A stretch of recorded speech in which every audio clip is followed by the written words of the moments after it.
그 부처님 깨달음을 우리가 그냥 깨달음을 이루셨다. 깨달았기 때문에 깨달음 그 자체를 이제 붓다라고도 하고 깨달으신 분이라고 붓다. 부처님 우리가 그렇게 부르는데, 그 깨달음을 성취한 날이 성도제일인데, 그럼 그 깨달음에 대해서 부처님은 이제 그 깨닫는 과정 잠시 보겠습니다.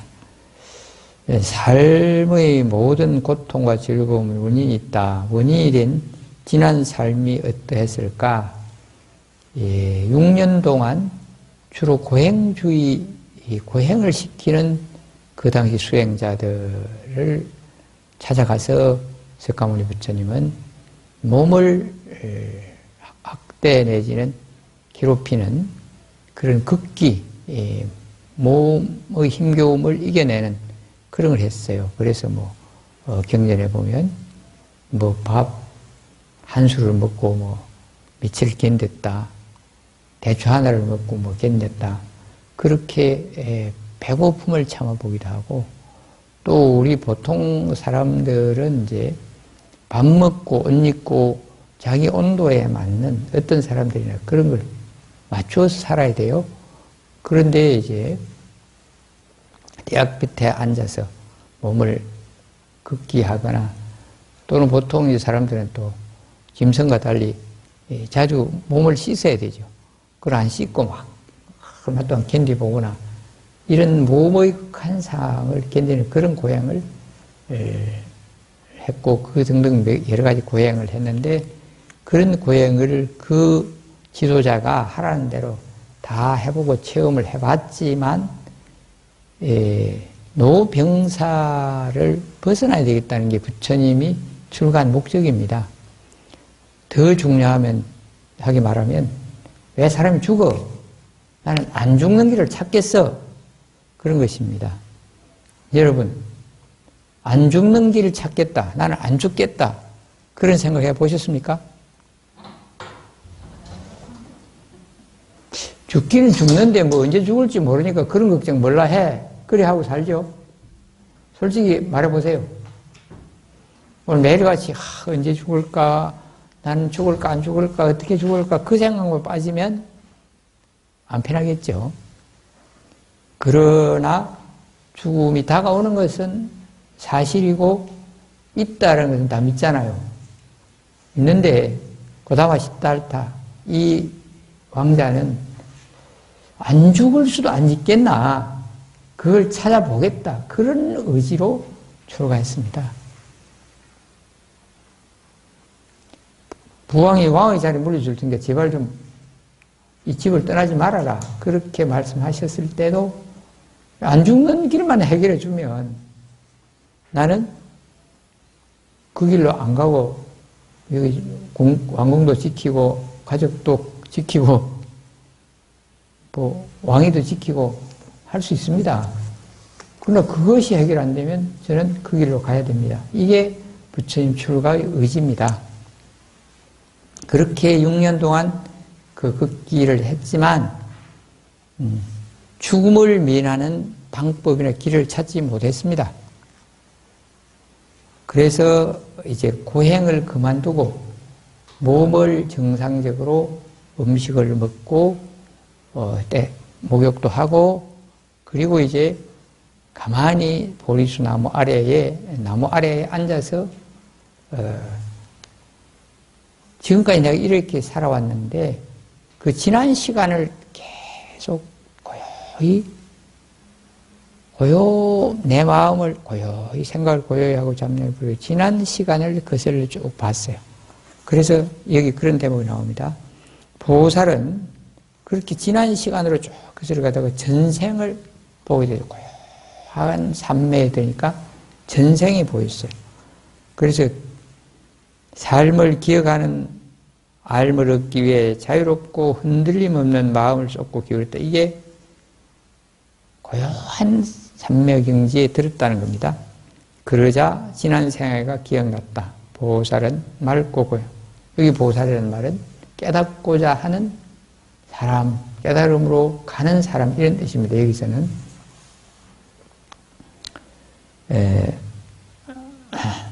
맑고 고요한 마음을 기울여 하나의 생애, 둘, 셋, 넷, 다섯, 열, 스물, 마흔, 천백 생애가 다 기억이 되었다. 그 전생이 전부 기억에 났다는 겁니다. 그래서 이곳에서 태어나서 이름은 무엇이고 성은 무엇이며 종족은 어떠했고 어떤 일을 하고 살았고 음식을 뭘 먹었고 수명은 얼마였고 이런 것을 모두 기억이 났다. 나는 그곳에 죽어 이러한 곳에 다시 태어났고 또 거기에 죽어 이러한 곳에 태어났었구나 하는 것을 알았다. 각가지 이 모습으로 각가지 능력을 발휘하여 각가지 형태로 살았던 지난 사람들이 선명히 눈앞에 떨쳐 보였다. 무수한 과거를 알게 됐다.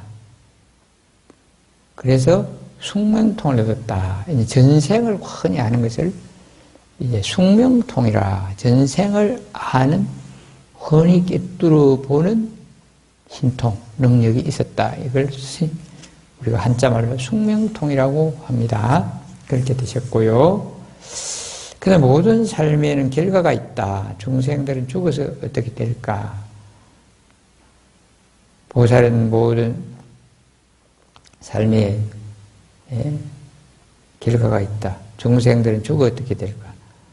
죽음 너머에는 인간의 영역을 뛰어넘는 세계였다. 보살은 하늘의 눈으로 중생들의 죽음 너머를 살펴보았다. 그들은 다시 태어나고 또 있었다. 어떤 이는 지금보다 아름다운 모습으로, 어떤 이는 지금보다 더 추한 모습으로, 지금보다 안락한 곳에, 어떤 이는 지금보다 괴로운 곳에, 어떤 이는 부유하게, 어떤 이는 가난하게, 어떤 이는 귀하게, 어떤 이는 천하게, 저마다 지은 업의 힘에 따라 끌려서 괴로움과 즐거움의 과보를 받고 있었다. 바로 자기 지은 업에 따라서 인과응보대로 또 내생을 자꾸 태어나고 하는 것을 보았다는 것입니다. 그래서 중생은 온갖 악행을 저지르고 험한 말과 잘못된 말씨를 쓴 까닭에 힘든 삶을 살구나. 어떤 중생은 따뜻하게 마음을 쓴 까닭에 좋은 삶을 받는구나. 어둠이 사라지고 두 번째 빛이 밝았다. 보살은 한밤중에 맑은 지혜에 비친 자신의 얼굴을 들여다보듯이 중생계의 죽고 태어난 모습을 낱낱이 아는 천안통을 얻었다. 그러니까 내 생을 다 알고 저 멀리 내다보는 능력이 생겼다. 이걸 천안통을 얻었다. 그렇게 되었습니다. 그리고 또한 이렇게 고요히 삼매에 들어서 여러 가지 지나간 일들이 또 다가올 일들이 다 지나가고 나서 어둠이 사라지고 세 번째 빛이 밝았다. 모든 번민과 고통은 사라졌다. 그러니까 내가 살면서 이러한 괴로움도 겪었고 즐거움도 겪었고 보람도 겪었고 고행도 했고 이걸 쭉 하고 나서 그러한 복잡한 생각들이 다 사라졌다. 어둠이 사라졌다.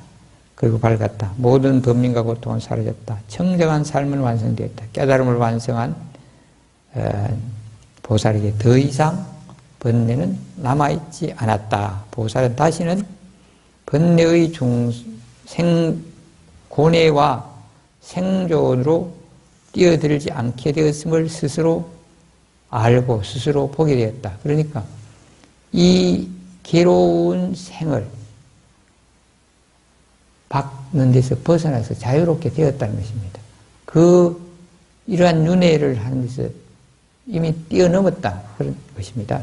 그래서 모든 더러움이 말끔히 사라졌다. 누진통, 그런 번뇌와 업에서 자유로워졌다. 누진통이라고 여기는 말했습니다. 그래서 이제 부처님은 이런 신통력들을 쭉 얻었다는 겁니다. 눈을 떴다. 샛별이 마지막 빛을 사르는 동력 하늘로 붉은 태양이 솟아오르고 있었다. 나는 가장 높고 바른 깨달음을 성취하였다. 이 땅에 이제 그 고타마 시달타가 고행을 해서 나는 깨달았다. 그렇게 이제 초저녁부터 선정에 들어서 쭉 그런 과정을 다 거치고 이제 새벽에 동이 틀 무렵에 이런 경지까지 누진통까지 이르렀다는 것입니다. 이르렀습니다. 그래서 스스로 나는 가장 높고 바른 깨달음을 이루었다. 성취하였다. 그렇게 말씀했어요. 이것이 바로 부처님이 깨달으신 것입니다. 그래서 나는 붓다가 됐다는 겁니다. 이 땅에 오신 지 35년, 그러니까 나이가 35살에 진리를 찾아 집을 떠나서 6년째였다. 이게 부처님이 깨달으신 것이고 횟수로는 서기전 589년, 그리고 우리가 12월 8일이었다. 이렇게 전해지고 그게 이제 성도하신 날이고 성도절입니다. 그럼 이걸로서 다 완성된 거예요. 그 뒤에 다시 이제 중생들의 괴로움에 벗어나는 길, 이 연기법 이런 걸 또 삼매에서 알아갑니다. 그것까지 49일 동안 자리에서 계속 그 수행에 머물러서 모든 걸 다 이루게 됩니다. 그래서 그리고 나서 이렇게 말씀할 때 천인들이 축복을 했다. 당신은 위대한 부처님이 되셨다고 축복하고 막 노래를 부르고 또 주변에 나무들도 꽃들도 고개 숙이 절을 하고 흔들리고 했다. 경전에는 그렇게 전해지고 있습니다.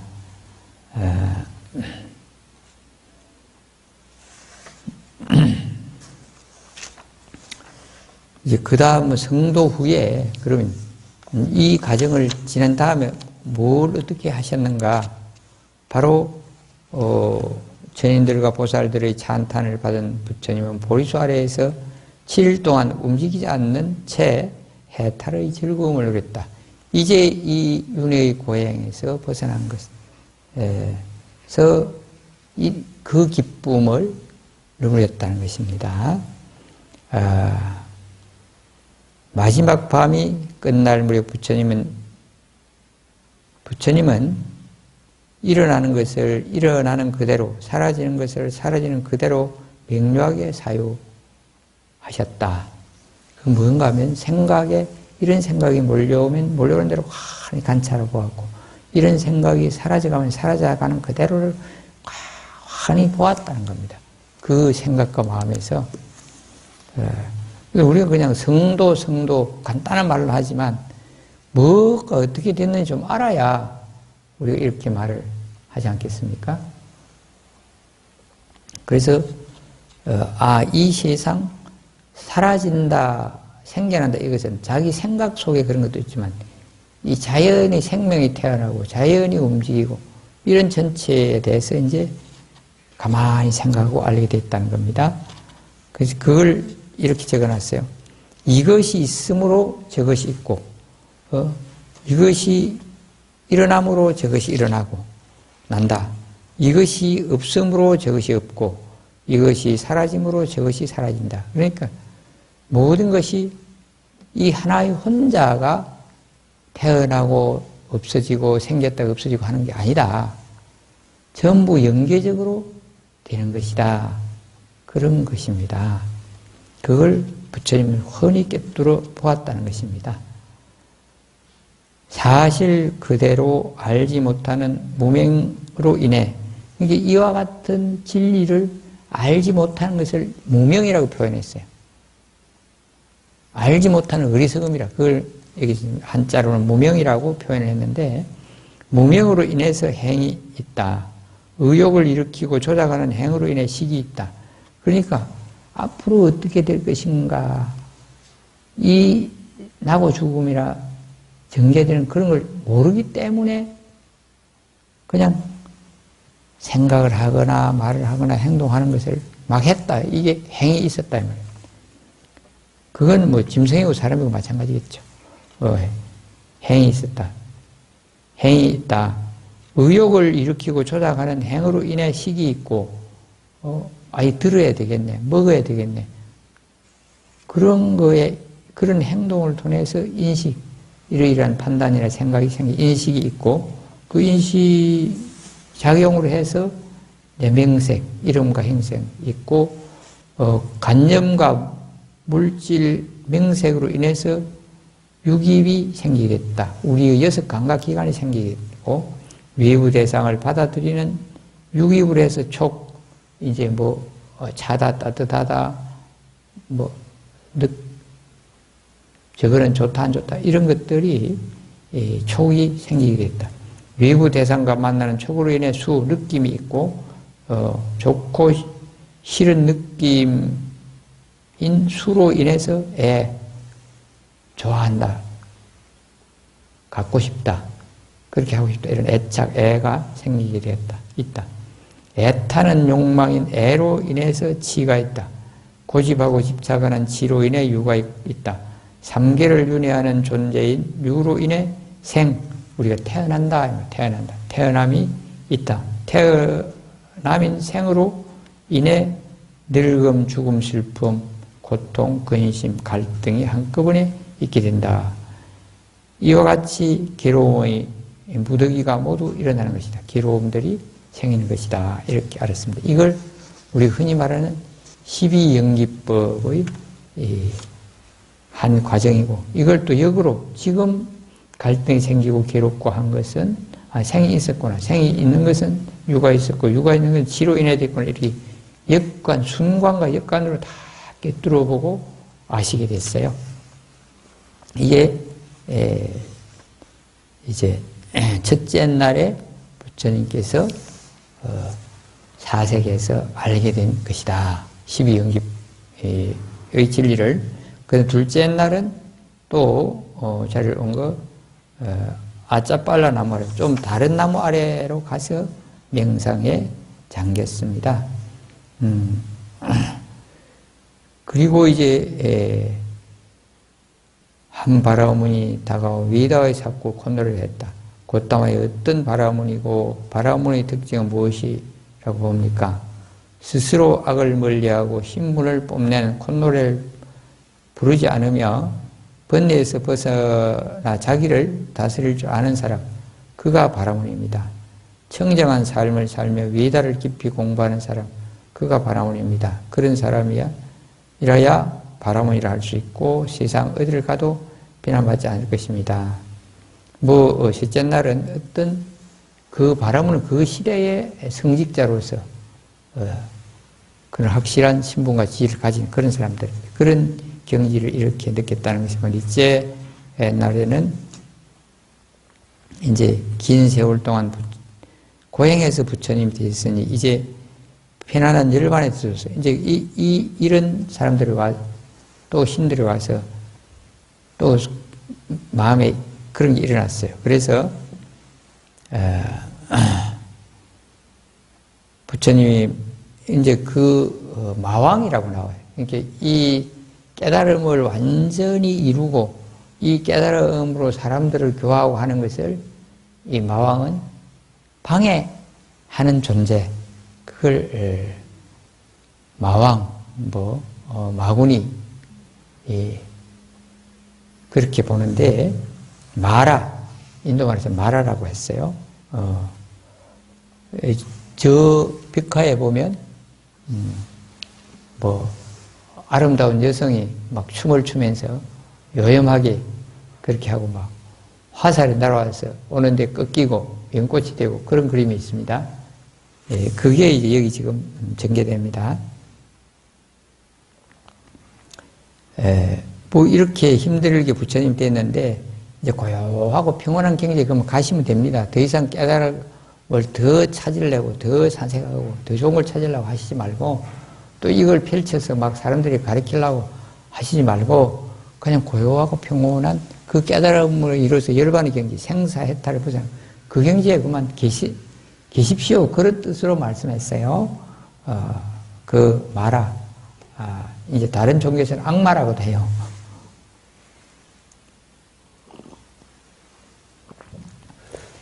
마라여, 그대는 열반의 뜻을 잘못 알고 있습니다. 혹시 그대는 중생을 교화하지 않고 침묵하는 것을 열반이라고 생각하는 것은 아닙니까? 더 이상 아무것도 하지 않고 죽음을 맞이하는 것을 열반에 드는 것이라고 생각하는 것은 아닙니까? 말하여 일체 중생이 아직 나의 법 가운데 이익을 얻지도 못했는데 나는 왜 나에게 반열반에 들라고 합니까?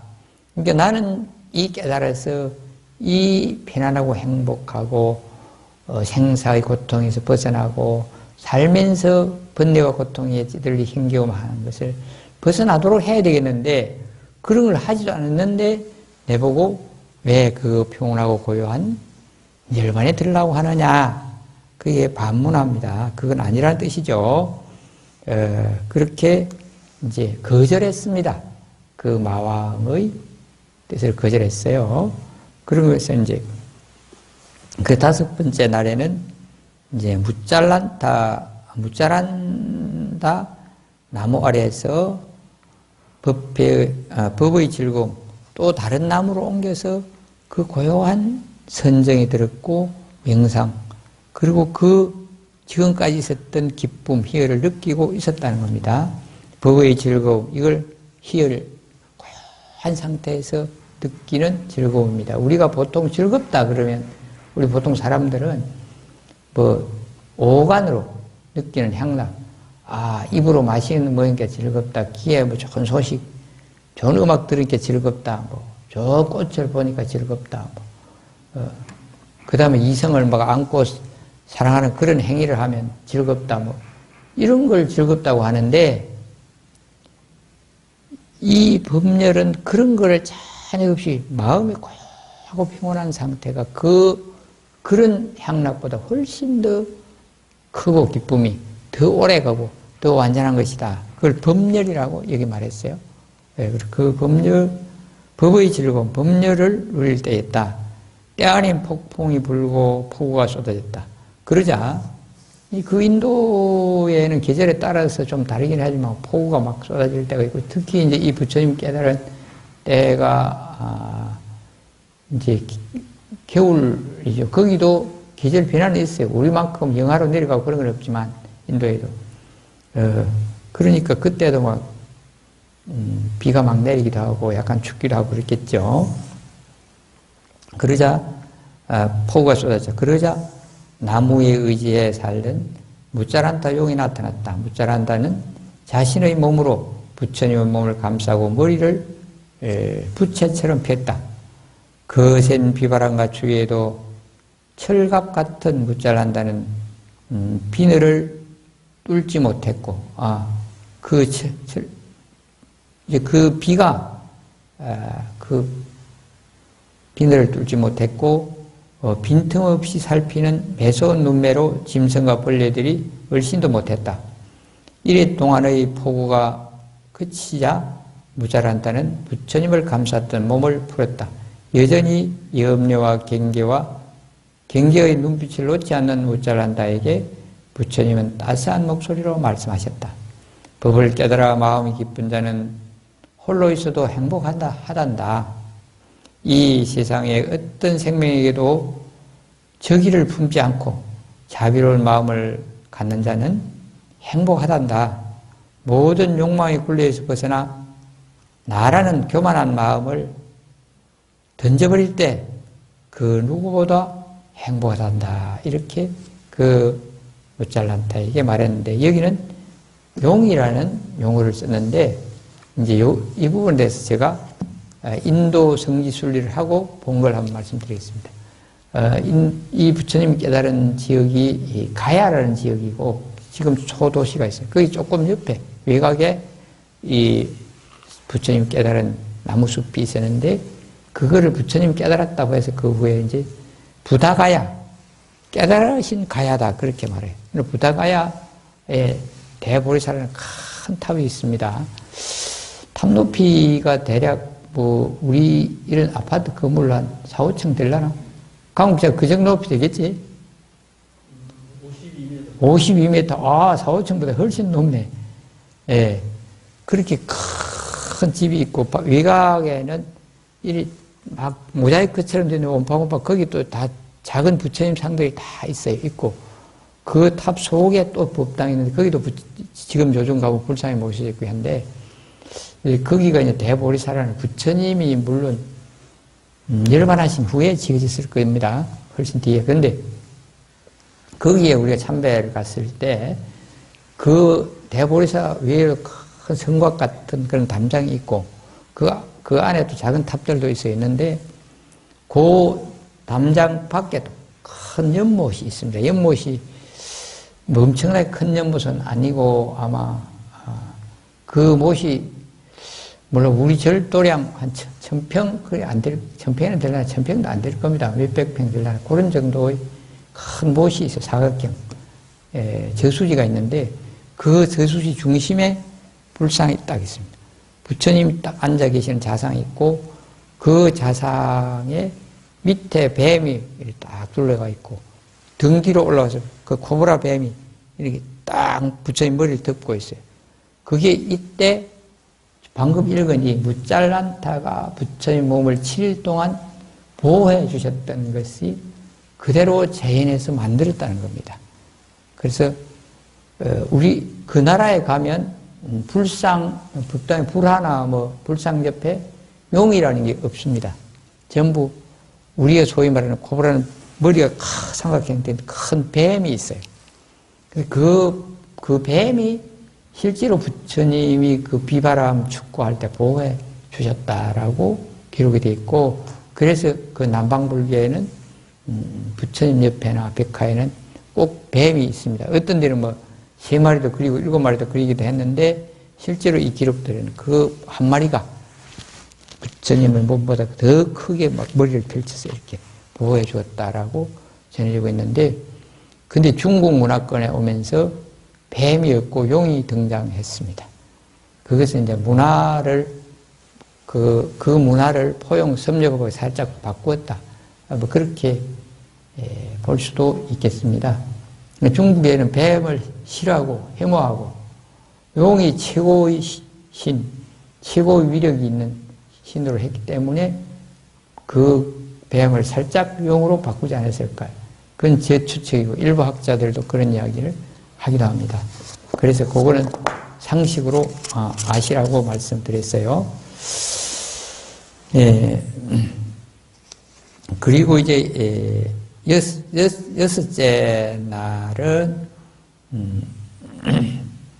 자리를 옮겨서 또 다른 나무 라자야따나 나무 아래에서 법의 즐거움을 누릴 때 땀부사 빨리까라는 두 상인이 소수리에 물건을 싣고 근처를 지나고 있다. 500대의 수리를 앞장서 이끌던 2마리 소가 갑자기 멈추더니 꼼짝도 하지 않았다. 황당하여 주위를 살피던 두 상인은 숲속의 나무 아래에 햇빛처럼 찬란한 성자를 발견하였다. 두 상인은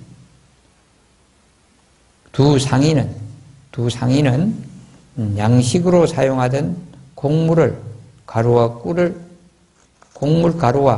꿀을 존경의 뜻으로 그 부처님께 바치고 절을 올리고 그렇게 기했다. 성자시여, 저희가 올리는 곡물 가루와 꿀을 받으소서. 부처님은 수자따의 유미죽을 드신 후 처음으로 두 상인의 공양을 받으셨다. 그러니까 이런 깨닫는 과정에서 그 산매에 들어서 뭐 식사를 안 하셨다는 겁니다. 안 왔는데 이 상인들이 공양을 올리니까 공양을 받으셨다. 또 이 여기에 대해서 또 우리가 현실로 느끼는 거는 미얀마 가면 양고원의 중심에, 양고원이 미얀마에서 가장 큰 도시입니다. 얼마 전까지만 해도 거기가 수도였는데 지금은 수도는 딴 데로 옮겼어요. 레피도인가 뭐 그런 다른 도시로 옮겼고, 그 양고원 시내에서 밖에 나와서 보면 건물이나 보면 저 어떤 곳에서 보이는 높은 탑이 있어요. 이렇게 깔때기 같이. 참 황금탑입니다. 그게 또 수백 개의 탑이 또 주변에 작은 탑들이 있는데 그게 큰 대공원이고, 그 세다곤 파고다를 지금 이때 두 상인이 부처님께 공양을 올렸는데 그 미얀마에 전해지고 미얀마 사람들이 믿기는 이때 부처님께서 감사하다고 줄 게 없으니까 머리카락을 뽑아주셨대요. 그 머리카락을 가지고 와서, 머리카락 몇 개라고 내가 들었는데 지금 그 숫자는 정확한 기억이 없어요. 머리카락을 몇 개 가지고 와서 그 머리카락을 부처님이라고 모시고 탑을 조성해서 그게 시다군 탑이 되었다는 겁니다. 그럼 미얀마는 다른 데 탑들은 다 부처님 열반 이후에 사리로가 계획되는 게 부처님보다 열반 이후로부터 탑의 연대가 시작되는데 이 탑은 흐린 것보다 빨라요. 부처님이 깨달을 때 이미 머리카락을 받아와서 탑을 지었다는 겁니다. 그래서 미얀마 사람들 그걸 굉장히 자랑하고 하는데 이때 땀부타와 깔리빠 이 두 분의 상인이 부처님 머리카락을 가지고 와서 탑을 세웠다라고 그 세다군 파고들에 가면 기록이 딱 있어요. 이제 이런 것들이 바로 이 부처님 생애하고 깨달음하고 연결되는 이야기입니다. 그럼 이랬째 이제 일곱 번째 1일째가고 7일 이제 6주가 지나고 7주째로 접어드는 날입니다.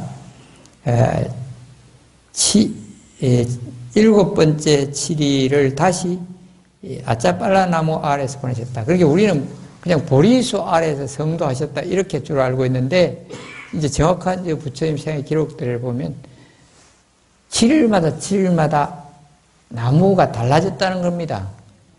그런데 이제 이 나무들도 부처님 깨닫고 나서 이름이 바뀌었어요. 우리나라에도 절을 지으면 산 이름도 땅 이름도 바꾸기도 해요. 예. 그런 게 많습니다. 금강산, 그전에부터 금강산이 아닐 거예요.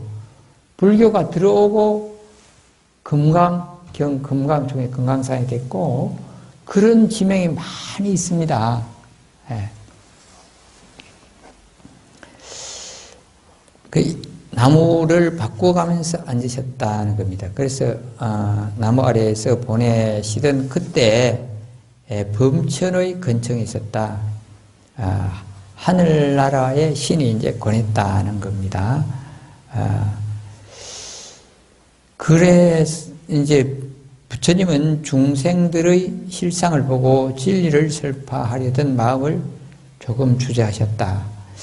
야, 이제 내가 이렇게 이런 과정을 벌써 다 알게 됐는데 이 어려운 과정들, 이 진리적인 것을 사람들이 과연 알아듣겠나? 또 알고 그 실행에 옮기겠나? 해봐야 헛수고가 아니겠나? 그런 생각이 들었다는 겁니다. 그때 범천이 우리 중생들을 위해서 이 법을 설해 주셔서 하고 간곡히 권했다는 겁니다. 그리고 부처님의 의도를 알아차린 지석전이 급히 부처님 앞에 나타나 간청하였다. 악마의 군대를 물리치신 그 마음,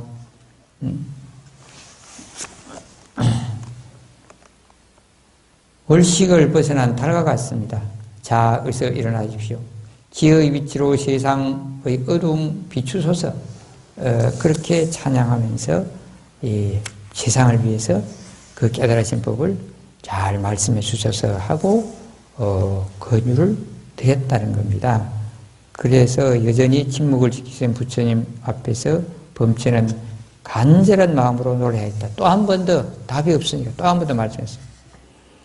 높은 바위산에 올라 사방의 사람들을 둘러보듯 가장 현명한 분이시여, 모든 것을 보는 분이시여, 슬픔을 없앤 분이시여, 그와 같이 진리와 누각에 올라 태어남과 늙음에 정복당하고 슬픔에 빠져있는 사람들을 구워보소서. 영웅이시여, 승리자시여, 일어나소서. 이 세상을 비춰주소서. 진리를 설파하소서. 분명 이해하는 이가 있을 것입니다. 이렇게 이제 확신을 주고 권유했어요. 그래서 부처님은 자기의 깨달음을 펼쳐야 되겠구나 하고 뜻을 내신 겁니다. 그래서 그걸 다 이제 생각하시고 나서 중생들을 위해서 내가 해야 되겠다. 그런 생각을 일으키시고 마지막에 내가 이제 감로의 문을 여나니 귀 있는 자는 들으라. 낡은 믿음을 벗어버리고 지금까지 믿음이 좋은 것이 그런 데서 벗어나서 내 가르침을 들으라 하고 외치셨다는 겁니다. 그래서 부처님의 깨달음, 이 속에 이제 들어가면 뭘 깨달았느냐? 바로 우리가 왜 괴로움이 있느냐? 이 괴로움은 나고 죽는 것, 몸이대로 안 되는 것, 생로병사, 그 욕구대로 안 되는 것, 좋아해도 함께 못하는 걸, 미워한 놈도 같이 살아야 되는 것, 이런 것들이 다 괴로움인데, 이 괴로움이 무엇이 원인이고 어떻게 없앨 것인가, 어떻게 벗어날 것인가. 이 이제 깨달음을 가르침 중에서 그걸 이제 사성제라고 우리가 말하죠.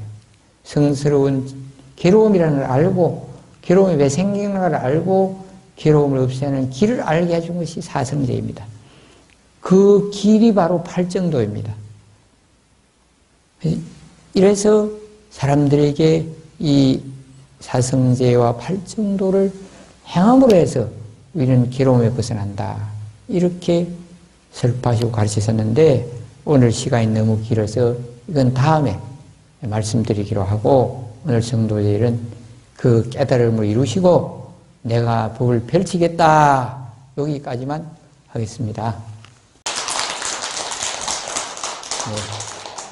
네. 여러분 이런 공부를 좀 해야 부처님이 위대하고 부처님에 대한 믿음이 더 자라나는 것입니다. 더 가까이 갈 수 있습니다.